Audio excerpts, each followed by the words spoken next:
আসসালামু আলাইকুম। আশা করছি আমার প্রিয় সকল বন্ধুরা ভালো আছেন। আলহামদুলিল্লাহ আমরাও ভালো আছি। তো খুব সকালবেলা চলে আসলাম আপনাদের মাঝে নতুন আরও একটা ভিডিও নিয়ে। তো প্রথমে এই যে ফুটন্ত ফুলের শুভেচ্ছা দিয়ে শুরু করলাম আজকের আমার এই ছোট্ট ভিডিওটা।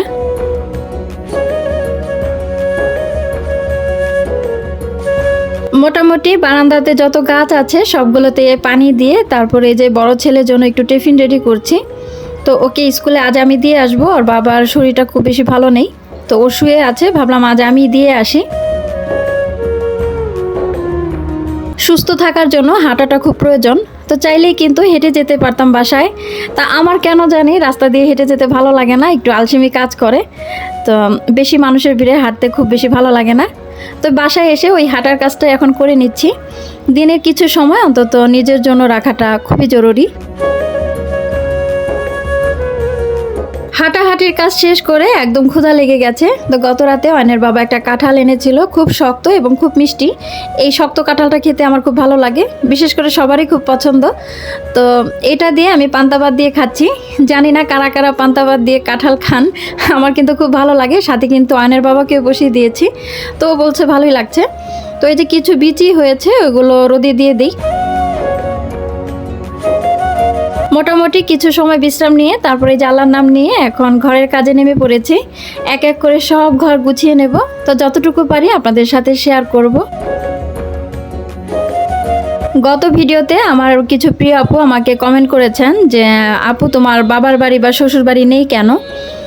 তো আমার যেহেতু বাবা মা নেই সেই সুবাদে কিন্তু আমার বাবার বাড়িটাও নেই, আর যেহেতু শ্বশুর শাশুড়ি নেই সেই ক্ষেত্রে তো আমার শ্বশুর বাড়িটাও নেই।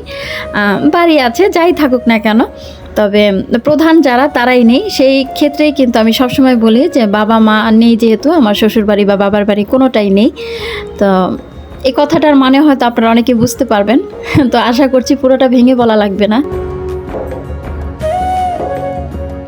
জীবনের কিছু বাস্তব কথা বলি, জানি না কার সাথে মিলবে, তবে কথাগুলো কিন্তু সত্যি।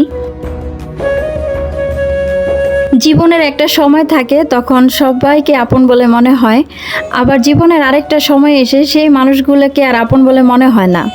এর কারণ হলো বয়সের সাথে সাথে মানুষ যখন বুঝতে পারে তখনই কিন্তু আপন পরে ভেদাভেদটা আর কি পার্থক্য করতে পারে। তো সত্যি কথা বলতে কি, আমাদের অধিকাংশ সম্পর্কই কিন্তু টিকে থাকে স্বার্থের উপর ডিপেন্ড করে। দেখা যাচ্ছে আজ আপনার যারা প্রিয়জন তারাই একসময় আপনাকে প্রয়োজনে ফোন দেবে, কথা বলবে, খোঁজ খবর নেবে, তাছাড়া আর কথা বলবে না। তো এটাই সত্যি, এটাই বাস্তবতা। তো সত্যটাকে আমরা যত তাড়াতাড়ি মানতে পারবো ততই আমাদের জন্য মঙ্গল, আর এই জীবনের চলার পথটা ততই অতিক্রম করতে সুবিধা হবে। তো বিষয়গুলো অনেক দেরিতে বুঝেছি। সত্যি কথা বলতে কি, বাবা মা নেই, তো আবার প্রিয়জন শ্বশুর শাশুড়িও নেই, সেক্ষেত্রে কিন্তু তাদের কাছে দুঃখ কষ্ট শেয়ার করতে পারি না। আর আমি বেড়াতে যাই, সব জায়গায় বেড়াতে যাই, তবে সেই বিষয়গুলো আপনাদের সাথে সত্যি কথা বলতে শেয়ার করি না। তবে যাদেরকে দেখাতে পারলে আমার মনটা শান্তি লাগতো, যাদের দুটো হাত দেখাতাম, আমার বাবা মা বা আমার শ্বশুর শাশুড়ি, তো তাদেরকেই যখন দেখাতে পারি না, সেক্ষেত্রে আমি যেখানে যাই না কেন আমি কখনোই সেভাবে ভিডিও করি না। এর মাঝে আমার নানা বাড়ি বা খালার বাড়ি ওখানে গিয়েছিলাম, একটু ভিডিও শ্যুট করেছিলাম। তো মনে হয় না এর পরবর্তীতে আর কোথাও গেলে সেভাবে আপনাদের সাথে শেয়ার করা হবে। তো জানি না আমার এই কাজকর্ম, আমার ঘরে টুকটাক এই যে সংসারে কাটানো কিছুটা সময় আপনাদের কাছে ভালো লাগে কিনা।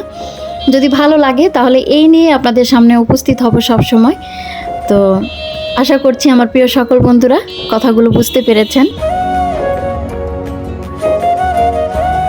আমি শুনেছি মায়ের গন্ধ নাকি খালার মাঝে পাওয়া যায়।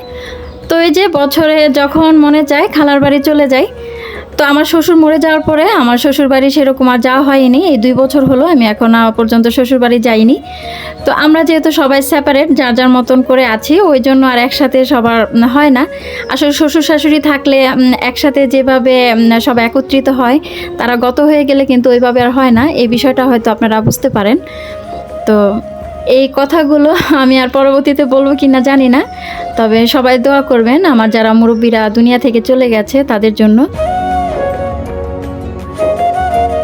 ভিডিওটা গত দিনের করা, তো সে সময় এসে কিন্তু প্রচুর বৃষ্টি হচ্ছিল, তার মাঝে আবার কারেন্ট চলে গেছে, ঘর একদম অন্ধকার। তো ভিডিও কিন্তু আর শ্যুট করতে পারিনি। তো যতটুকু পেরেছি এই যে এতটুকু নিয়ে আপনাদের সামনে এসেছি। বাইরে তো বৃষ্টি হচ্ছে, প্রচুর ঠান্ডা বাতাস, খুব সুন্দর একটা আবহাওয়া। তো এই ঠান্ডা ঠান্ডা আবহাওয়ায় আজকের মতো ভিডিওটা এখানে শেষ করে দিই।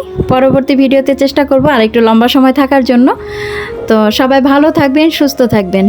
আল্লাহ হাফেজ, আসসালামু আলাইকুম।